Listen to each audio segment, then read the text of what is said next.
I think that we go to great lengths to attract foreign investment, but in reality, the constant distractions are way more overwhelming than any of the attractions could be.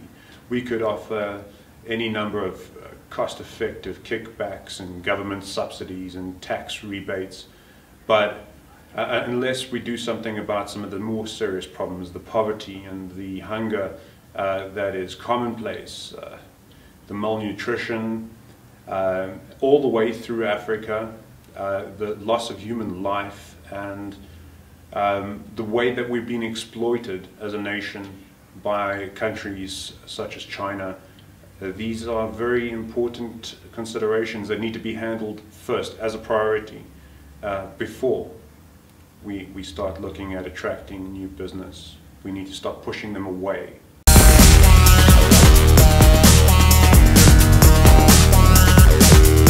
Well, China is a huge, well, it's a massive organization, one of the biggest populations in the world, and I don't have to tell you that.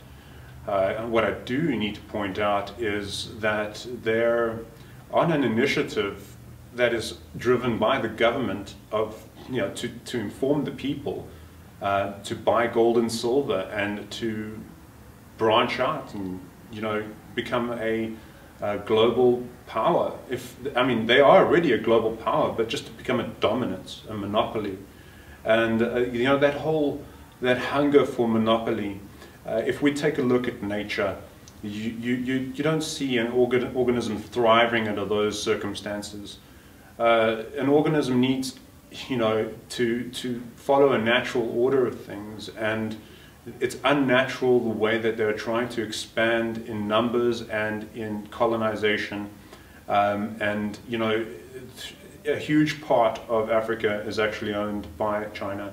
I'd say most of Middle Africa is physically owned by China. In fact, very little of Africa is owned by Africans. I think about 7.5% of Africa is actually owned by Africans. The remaining percentages are, and you can have a look at a map where you see the different parts of Africa and sectioned off to which countries. It's ridiculous who has a finger in the pie, and China's got by far and large the largest stake in Africa, the largest title ownership. And I think it's part of their initiative to conquer and to expand, and that's all fair and well, but in history that's never worked out. And I think we need to change the way that we think about population figures and density figures, and how that we can speak to the world as a organism and try and heal our planet. And this greed is not the way to do it. There's no place for greed and for monopoly in business.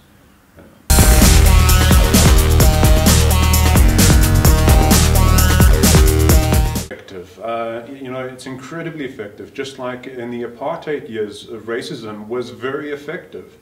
It was a weapon, it was a tool, and it was an instrument that was used very effectively to keep people at bay. And now it's a very, very effective version of that apartheid racism. And yes, it's incredibly effective. Whether or not it's healthy, well, that's another question. I don't believe that we can prosper as a nation under any kind of racism, even speciesism. I'm a vegan, and I totally believe in equality of all life. I see your life as more important than a pig's life, or a cow's life, or a fish's life. And certainly no color or gender is going to make me superior or inferior. And for me, the very notion, and I think it might be because I'm a vegan, but the very notion that that there is racism is a bit it's contradictory to my core beliefs.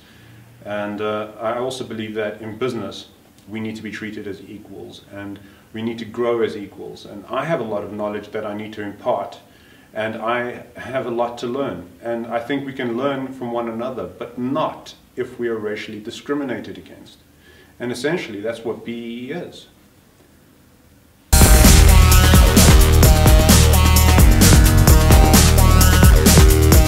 Definitely change, the Black Empowerment Initiative. I would abolish it altogether. I think that it has no place in our society, not on a local level or internationally. It just doesn't work. It works even less in other countries. There's just no way that any country can thrive with racism as part of their core structure. And there's no way of getting around it. It's pure and simple. It's racism. So it completely discriminates against a very specific cross-section of society. By its very definition, it is racism. There is no aspect of it that isn't racism. I'm persecuted by law. The only difference is it's legal tender. And it's written into the Constitution. I just can't. I can't accept it.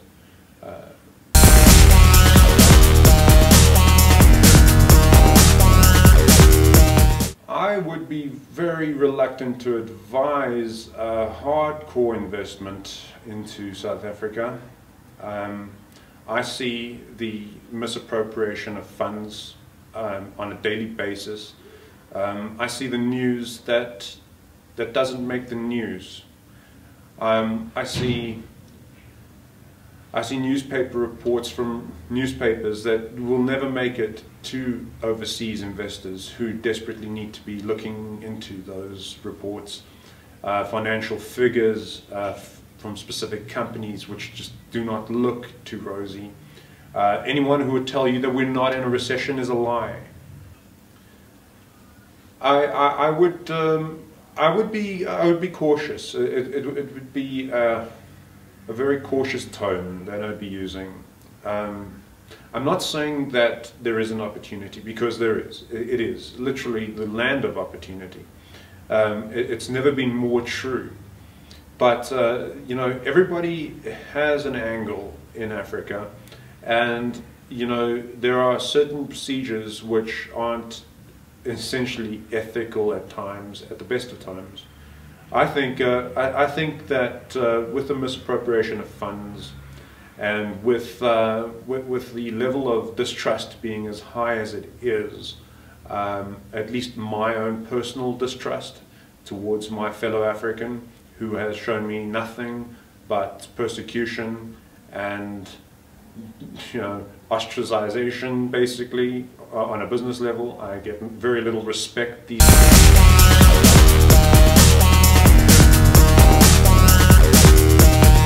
But they absolutely would like to have one of us at the table. I don't know if you watch comedy movies in cinema. You always have the token black guy. That's because the movie was filmed in America, where it's the role reversal of here, the exact mirror opposite racially, okay? And they have to put a black guy in there just to make it politically correct. And he's the token black guy, and usually he gets killed halfway through the movie. He's irrelevant. He's there for a comedic break, and he breaks up the white faces on screen. Same thing as over here in business, except the faces are black and I'm the white guy. All right? And yes, I get invited to a lot of these meetings, and they appreciate me there because they have to have a token white guy. It's just their party is not complete without the token white guy. And I actually, through my years, I've learned a lot about boardroom dynamics, and that sort of thing. How to work in negotiation skills. I've been on a lot of courses to the effect. And what I've learned is, you can't go into business alone. If you go in alone, you're looking for trouble.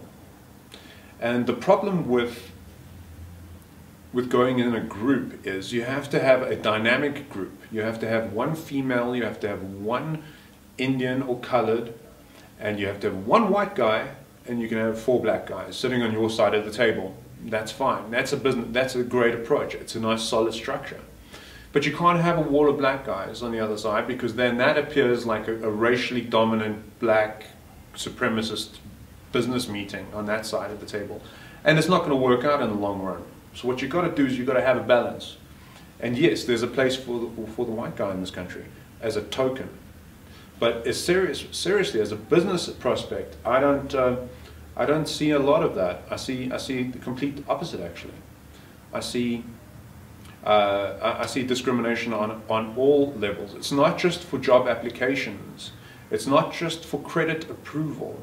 It's not just for for basic general BE structures. There's more. There's an underlying sense of racism and an unwillingness to do business with white guys that is actually driving me out of this country. 6 months to a year, and I'll immigrate.